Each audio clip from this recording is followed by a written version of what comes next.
ওয়া রাহমাতুল্লাহ।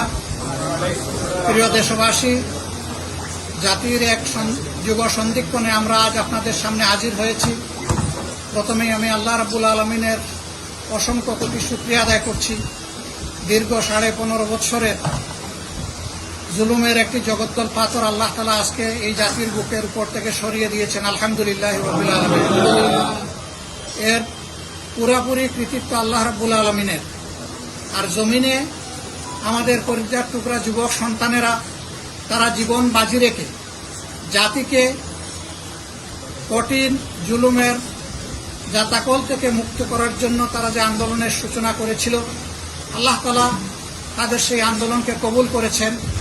কিন্তু এই আন্দোলন এমনি এমনি আজকের এই পর্যায়ে আসে নাই। শত প্রাণের বিনিময়ে, অসংখ্য ভাই বোনের আহত হওয়ার বিনিময়ে, রক্তের বিনিময়ে আন্দোলন আজকে এই জায়গায় এসে পৌঁছেছে। অতএব আমি প্রথমেই জাতির সেই সমস্ত বীর সন্তানদের প্রতি গভীর শ্রদ্ধা জ্ঞাপন করছি যাদেরকে অন্যায়ভাবে খুন করা হয়েছে। আল্লাহ তাআলার দরবারে দোয়া করি আল্লাহ তাআলা তাদেরকে উত্তম মর্যাদা দান করুন এবং ঈমানের সাথে যারা বিদায় নিয়েছে আল্লাহ তাদেরকে শহীদ হিসাবে কবুল করুন। প্রিয় দেশবাসী, এর পাশাপাশি যারা আহত হয়েছে সেই আহত ভাইদের আমি সুস্থতা কামনা করছি মহান মনিবের দরবারে। এই পরিস্থিতিতে আন্দোলন করতে গিয়ে ছাত্র আন্দোলনের যে সমস্ত ভাইদেরকে গ্রেফতার করা হয়েছে, জুলুম নির্যাতন করা হয়েছে এবং তাদের পাশাপাশি বিভিন্ন বিরোধী দলের সিনিয়র নেতৃবৃন্দ সহ অসংখ্য নেতা কর্মীকে গ্রেফতার করা হয়েছে। পাশাপাশি অনেক সাধারণ মানুষকে, নিরীহ মানুষকেও গ্রেফতার করা হয়েছে। অবিলম্বে আমরা তাদের মুক্তি দাবি করছি।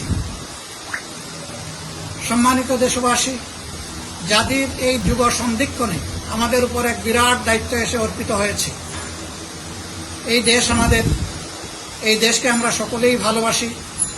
এই দেশে যারাই জন্মগ্রহণ করেছেন তারা সকলেই এই দেশের গর্বিত নাগরিক।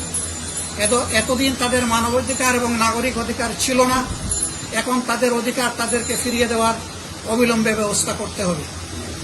আজকে আপনারা হয়তো ইতিমধ্যেই জেনেছেন যে মহামান্য রাষ্ট্রপতির সাথে বিভিন্ন রাজনৈতিক দলের বৈঠক হয়েছে, সেখানে আমরাও ছিলাম।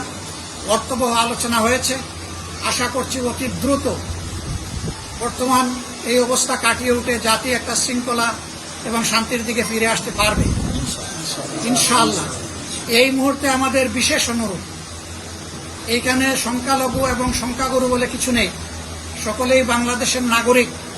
সকল ধর্মমতের মানুষের প্রতি আমাদেরকে পূর্ণ শ্রদ্ধা জ্ঞাপন করতে হবে। সকলের ধর্মীয় প্রতিষ্ঠান, বাড়িঘর, ব্যবসা প্রতিষ্ঠান, এর প্রতি আমি প্রিয় দেশবাসীকে অত্যন্ত যত্নশীল নজর রেখে কোনো লোক যাতে এখান থেকে কোনো ফায়দা হাসিল করতে না পারে, তার উপর কোনো আক্রমণ না করে, কোনো ধর্মীয় প্রতিষ্ঠান ক্ষতিগ্রস্ত না হয়, এই ব্যাপারে সকলকে সতর্ক থাকার জন্য আমি অনুরোধ জানাচ্ছি। বিশেষ করে আমাদের দলীয় নেতা কর্মীদেরকে আমি বলবো যে অতীতে আমাদের এই ঐতিহ্য আছে, আমরা পাহারাদারের ভূমিকা পালন করেছি। আপনারা গ্রুপ হয়ে বিভিন্ন জায়গায় পাহারাদারের ভূমিকা পালন করুন এবং এইরকম যদি কেউ কিছু করতে যায় তাকে নিবৃত্ত করুন, তাকে প্রতিরোধ করুন। এটা জাতির জন্য কোনো কল্যাণ বয়ে আনবে না। প্রতিশোধে, প্রতিহিংসায় কোনো মুক্তি নাই। শান্তির দিকেই আমাদেরকে আগাতে হবে। আমি আশা করব প্রিয় দেশবাসী, এই দেশটাকে একটা শান্তি সমৃদ্ধির দেশ হিসাবে আমাদের এই আহ্বানকে তারা গ্রহণ করবেন এবং সহযোগিতা করবেন। পাশাপাশি আইন শৃঙ্খলা, বিশেষ করে সামরিক বাহিনীর লোকদেরকে অনুরোধ করব, এই সময় আপনাদের উপরে জাতির নিবু আশা টিকে আছে।